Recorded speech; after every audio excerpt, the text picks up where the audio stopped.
চলুন বাংলাদেশ নৌবাহিনীর direct entry 2020 এ DEO অর্থাৎ ডিরেক্ট এন্ট্রি অফিসার্সের যোগদানের যে নিয়মাবলী আছে সেটি দেখে নেওয়া যাক।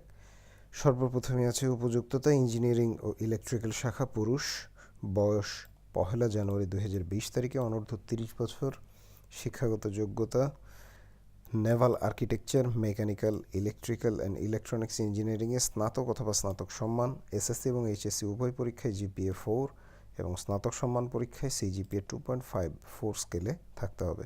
উচ্চশিক্ষা সম্পন্নকারী প্রার্থীদের অগ্রাধিকার দেওয়া হবে। বৈবাহিক অবস্থা অবিবাহিত।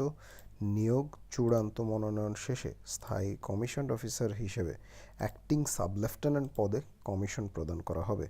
বিশেষ ভাতা কমিশন প্রাপ্তির পর এককালীন 59,150 টাকা বিশেষ ভাতা থোক অনুদান দেয়া হবে।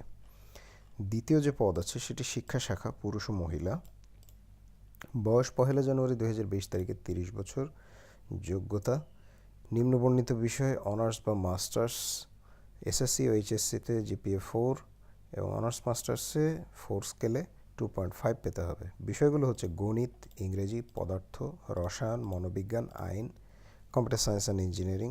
উল্লেখিত 4 বিষয়ে 4 বছর মেয়াদি স্নাতক সম্মান হতে হবে।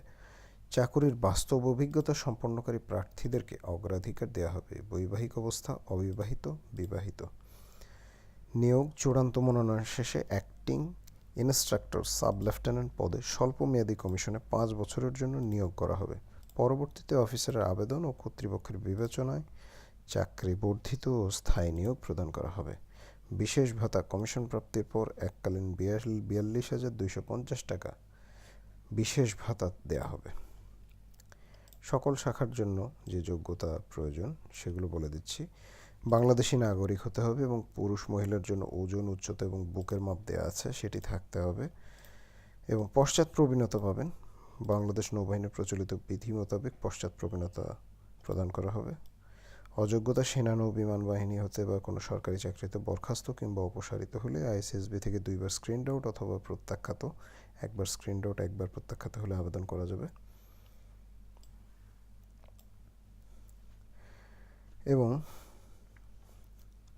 যারা মাস্টার্স বা সমমানের ডিগ্রি অর্জনের পূর্বে গ্র্যাজুয়েট, মাস্টার্স বা সমমানের ডিগ্রি অর্জনের পূর্বে 2 বার স্ক্রিনড আউট বা প্রত্যাখ্যাত হয়েছেন তারা ন্যূনতম 5 বছর পর গ্র্যাজুয়েট বা মাস্টার্স সমমানের ডিগ্রি অর্জন সাপেক্ষে আইএসএসবিতে অংশগ্রহণের সুযোগ পাবেন।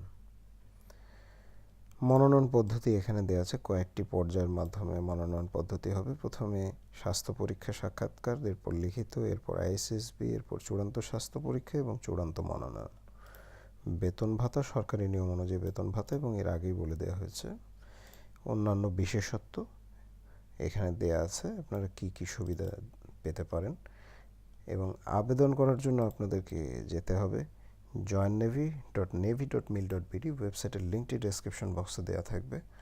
এবং আবেদনের সময়সীমা আমি বলে দিচ্ছি 30 জুন 2019 অনলাইনে আবেদন করতে হবে। অনলাইনে আবেদনের শেষ সীমা 30 জুন 2019 তারিখ, অর্থাৎ এই সময়ের মধ্যে আপনারা আবেদন করবেন। এবং আবেদনের সময় আপনারা যে পরীক্ষার ফি দিবেন সেটি হচ্ছে 700 টাকা অফেরতযোগ্য এবং এই টাকা আপনারা যে কোনো debit, credit card, Visa, Mastercard, American Express আর মোবাইল ব্যাংকিংয়ের মাধ্যমে দিতে চাইলে bKash, Rocket, T cash, sure cash, M cash, my cash, one cash, easy cash, Q cash, Nexus, MX ইত্যাদির মাধ্যমে পরিশোধ করতে পারবেন। তো আজ এই পর্যন্তই। যারা যোগ্য আছেন তারা আবেদন করবেন। সবাই ভালো থাকবেন, সুস্থ থাকবেন। বিদায় নিচ্ছি।